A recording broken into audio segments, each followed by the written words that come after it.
Queridos, os irmãos podem se assentar.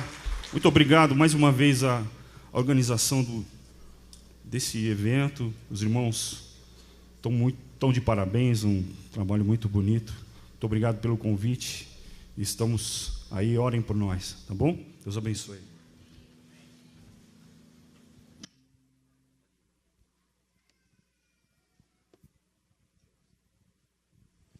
Boa noite. Obrigado, Eli, banda, pela participação.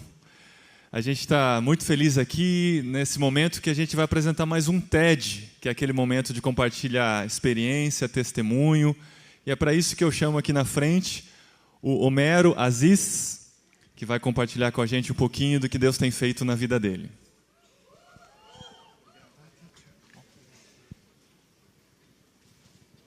A graça e a paz. Começo dizendo que somos todos refugiados, como já temos ouvido até o presente momento. A minha história começa quando o meu bisavô foge da Hungria, do meio da Segunda Guerra Mundial, e se refugia no Brasil para reconstruir a sua história e começar uma jornada que segue de geração em geração, até que hoje, então, eu pudesse estar aqui com vocês. Eu sou casado com a Débora, vocês vão ver agora a imagem com a foto da minha esposa maravilhosa e com o meu filho Atos e a minha filha Eide, e nós somos conhecidos como a família Aziz. Eu e a minha esposa e os nossos filhos saímos do Brasil há 3 anos e meio para ir lá para o Oriente Médio, para apoiar a igreja sofredora, neste que é um momento em que ela mais sofre naquela região em toda a sua história. A gente costuma muito ouvir falar da crise de refugiados do ponto de vista dos milhões de muçulmanos que têm saído do Oriente Médio, ido para a Europa e chegado alguns até o Brasil, e muitos com medo falam disso. Mas eu quero tratar hoje com vocês aqui sobre uma realidade que nós não podemos ignorar. Os cristãos no Oriente Médio compõem uma grande parte dessas estatísticas que nós vemos sobre refugiados. Vocês já ouviram aqui estatísticas e dados através do Ronaldo Lidório, através hoje pela manhã de Ronald Boyd Macmillan, e vocês viram um pouco já do que acontece na Síria. Eu quero compartilhar hoje um pouco do exemplo do Iraque. Em 2003, a igreja iraquiana ela era composta por cerca de 1,5 milhão de cristãos que estavam espalhados por todo o país, principalmente no norte do Iraque. Nesses anos de 2003 até agora, por causa da marginalização, por causa da perseguição, por causa da intolerância religiosa, por causa de sequestros, por causa de controle de milícias em vilarejos cristãos recorrentes, os cristãos começaram a fugir. A gente ouve muito falar da diáspora mais recente, em que 125 mil cristãos fugiram do norte do Iraque por causa da perseguição do Estado Islâmico. Mas entre 2003 e 2014, os cristãos no Iraque já tinham fugido 7 vezes de suas casas. E hoje, depois de tudo que enfrentaram durante todos esses anos, restam apenas 230 mil cristãos no país. A igreja iraquiana é parte das estatísticas da diáspora. E a palavra diz, em 1 Coríntios 12, 26, se uma parte do corpo sofre, todo o resto sofre com ela. Se uma parte do corpo se alegra, todo o resto se alegra com ela. Então é nosso dever sofrer com esses cristãos no Oriente Médio, que fazem parte da nossa família em Cristo Jesus, e que estão fugindo por causa de sua fé, se espalhando pelo Oriente Médio, mas indo para o Ocidente sem perspectiva de retorno. Eu visitei quase todos os grandes campos de refugiados no Iraque, na Turquia, no Líbano, onde cristãos iraquianos estão alojados ainda hoje. E quase todas as famílias que eu conversei nesses meus 3 anos e meio de Oriente Médio, eu vi a perspectiva desses irmãos de nunca mais voltar para a sua nação. É o momento da igreja ao redor do mundo e da igreja brasileira fazer parte do que o Senhor está fazendo lá, socorrer esses cristãos, e essa é uma realidade que a gente não pode ignorar. Também eu quero dizer para vocês que vivemos uma oportunidade única. A gente costuma falar de crise, mas há uma janela aberta em nossa região, E muitos têm vindo para Cristo, como nunca antes na história. Por causa do refúgio, eles, como vocês ouviram hoje pela manhã, têm tido uma oportunidade de serem abençoados por cristãos e terem contatos com eles e de ouvirem o Evangelho num lugar onde eles têm um pouco mais de liberdade ou condições de fazer isso. Eu e a minha esposa chegamos na Jordânia há 3 anos e 6 meses, e então começamos a desenvolver o ministério da Mais no Oriente Médio e também da Missão Desafio, as 2 organizações às quais eu sou o diretor regional. Fui recebido pela Convenção Batista Jordaniana, apesar de ser pastor pentecostal no Brasil, porque no reino não existem placas, amém? Muito bem acolhido, comecei junto com a minha família a desenvolver projetos lá. E nós pegamos a nossa salinha de crianças e abrimos, então, a Clínica da Esperança, que é uma clínica odontológica. Nós atendemos milhares e milhares de pacientes desde que começamos o projeto. Pegamos o escritório pastoral, o pastor não precisa de escritório, então a gente transformou numa clínica médica. E hoje a gente atende também diariamente os refugiados gratuitamente na nossa clínica. Pegamos uma outra sala da igreja e virou um salão de acupuntura. Pegamos mais um outro espaço e começamos uma clínica fitness, porque a minha esposa, ela é fitness, vocês sabem como que é, que come tudo direitinho. Eu estou aqui me esbaldando no CBM porque ela não está junto comigo. Então, ela trabalha na nossa clínica fitness atendendo os refugiados. A gente, então, abriu um outro espaço, alugamos um lugar e começamos um centro comunitário. E lá, então, nós temos uma mini escola, um jardim de infância, um projeto de reciclagem. Nós abrimos uma escolinha de futebol. Trabalhamos com ajuda humanitária para apoiar essas famílias. E hoje socorremos 1.900 famílias regularmente nos nossos diferentes projetos. A gente abriu uma guest house para receber voluntários. E muitos dos que estão aqui, que vieram falar comigo ao longo do evento, já estiveram conosco ou têm interesse de ir. Então, eu faço convite para você vir servir conosco a Igreja Sofredora e os refugiados na Jordânia também. A gente começou várias atividades lá, juntamente com uma equipe que o Senhor foi agregando ao longo desse tempo. E hoje nós somos 14 estrangeiros, servindo debaixo da coordenação minha e da minha esposa, mas também nós temos 18 árabes que mensalmente, fielmente, o Senhor tem feito milagres para que a gente possa manter, dos quais 11 são refugiados. E em todos os nossos projetos, nós damos as mãos aos nativos para desenvolver as atividades, não com uma visão de que nós chegamos com algo para oferecer apenas, mas de que nós queremos dar as mãos e juntos alcançarmos a igreja sofredora e apoiarmos ali os refugiados. Mas nós começamos projetos não só na Jordânia, passamos a trabalhar em todos os países da região e temos diferentes ações acontecendo em Israel, Palestina, no Egito, na Síria, na Turquia, no Líbano e no Iraque. E hoje eu quero, como eu disse no começo, dar um pouco de ênfase para o que o Senhor está realizando lá no Iraque nesse momento. Então eu queria pedir que colocasse de novo a imagem. Talvez você deva ter ouvido muito falar da situação da igreja iraquiana. Algumas semanas atrás, eu estive num vilarejo chamado Karakosh, que rolou um viral pela internet, pelo WhatsApp. Muitas pessoas receberam uma mensagem dizendo: olha, 25 cristãos estão sendo decapitados em Karakosh, ore por eles. De fato, os incidentes aconteceram entre junho e agosto de 2014, quando o Estado Islâmico tomou conta daquela região. O viral ele passou por anos aí nos celulares de todo mundo, mas a realidade realmente foi muito dura para os nossos irmãos e irmãs. Essa imagem eu tirei da maior igreja daquele vilarejo.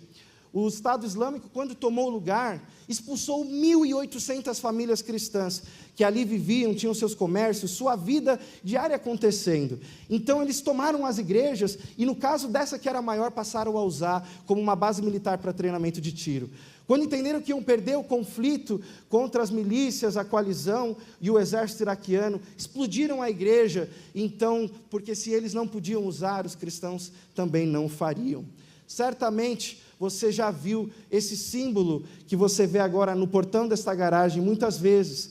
é a letra N no árabe, que dá início à palavra nazareno, um termo que foi usado pelos terroristas para pejorativamente classificar os cristãos e passar então a persegui-los, a marginalizá-los, a extorquí-los e a abusá-los. Essa foto eu tirei num vilarejo chamado Bartala. Tinham 500 famílias cristãs morando ali. Muitas dessas famílias fugiram para a Jordânia e passaram a fazer parte da nossa igreja de refugiados lá na Jordânia.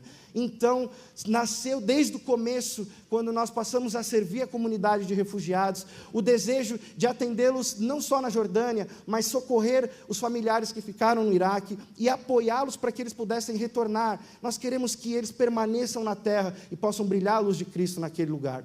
Então, eu fui para Bartala para acompanhar o retorno de 54 famílias que recentemente receberam um recado avisando que o exército tinha liberado o vilarejo e que finalmente elas poderiam voltar para aquele lugar. Essa foto é da casa de um irmão da nossa igreja, que voltou para Bartala, mas quando ele chegou lá, ele se deparou com essa cena. Primeiro, ela trouxe à memória o dia da decisão, 9, 10 de junho de 2014, milhares de cristãos do norte do Iraque tinham que tomar uma decisão e tinham apenas 3 opções. Ou eles se tornariam muçulmanos, e tudo poderia ficar bem e eles viverem debaixo do controle dos terroristas agora como muçulmanos. Ou eles então viveriam debaixo do controle, pagando a jizya, uma taxa para os terroristas que estavam ali controlando o território. E assim, correndo o risco das mulheres serem sequestradas, das filhas serem depois abusadas, ou deles serem mortos, extorquidos, como aconteceu com algumas famílias que ficaram. Ou então eles fugiriam, perdendo tudo que tinham, lutado toda a sua vida, mas poderiam ficar com sua fé em Cristo Jesus. Aqueles milhares e milhares, 125 mil, ficaram com Jesus, fugiram e deixaram tudo para trás. Essa família fez isso. E agora, recentemente, eles voltaram. Fazem parte de um grupo pequeno de retornados. 54 apenas no vilarejo de Bartala, entre 500 famílias que ali viviam. Mas, infelizmente, essa foi a cena que eles viram ao chegar na sua casa. A coalizão bombardeou o lugar porque os terroristas estavam usando aquela propriedade. Mataram os terroristas, cujos corpos ainda estavam debaixo dos destroços. Essa família nunca mais vai poder voltar para o lar deles. Eles não têm condições de reconstruir a sua vida, e sabe Deus quando vão existir indenizações ou apoio internacional para que isso possa acontecer. Essa é a realidade dos nossos irmãos. Mas aqueles que voltaram para sua casa, assim como os terroristas tinham marcado a letra N, decidiram também pichar algo em suas paredes, para que o mundo soubesse, assim como aconteceu com a letra dos terroristas, a fé que esses irmãos têm em Cristo Jesus. E eles passaram a escrever algo na parede de suas casas, muitas vezes do lado do símbolo da letra N. Eles escreveram o seguinte: Jesus está conosco. O Messias está conosco. Irmãos que perderam tudo, mas mantêm a sua fé em Jesus.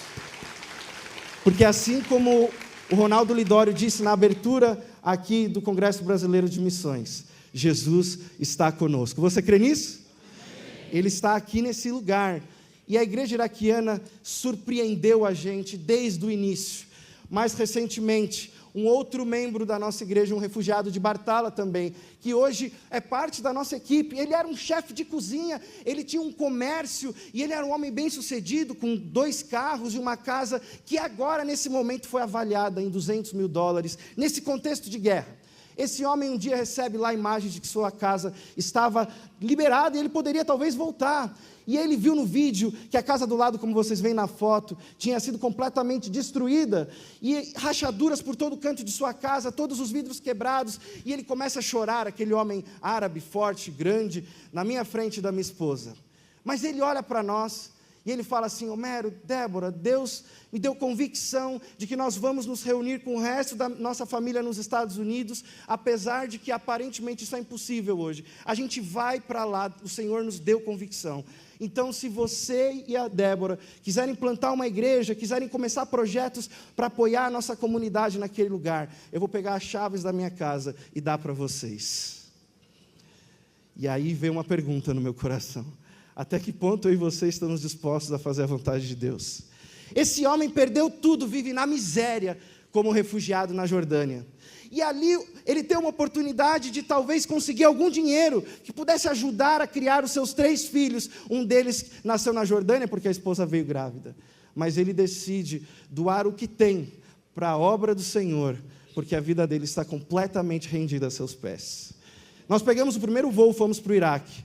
Começamos a visitar as famílias de Bartala, distribuímos cestas básicas, oramos por cada uma delas, preparamos a casa o máximo que dava para nós realizarmos o primeiro culto evangélico em toda aquela região, em toda a sua história. E nós vamos então começar em dezembro oficialmente a Igreja Iraque para Cristo, ali naquele vilarejo. E nós então convidamos a comunidade, sem muito crer que eles viriam, porque teriam que andar 2, 3, 4 quilômetros para chegar ali onde nós iríamos fazer a reunião, sem água, sem luz, passando por destroços, caminhando num sol de mais de 40 graus no Iraque.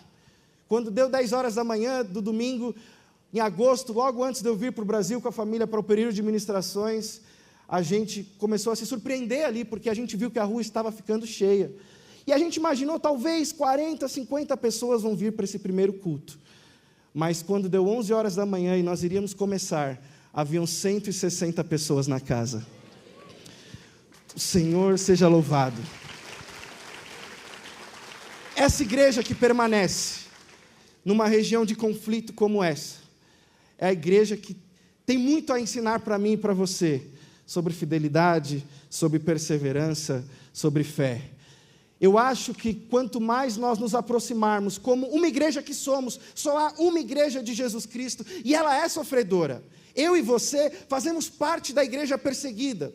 Você não é diferente desses irmãos e irmãs. E quanto mais nós nos aproximarmos deles, eu tenho certeza que mais nós nos aproximaremos de Cristo, e certamente Deus vai abençoar muito a igreja brasileira.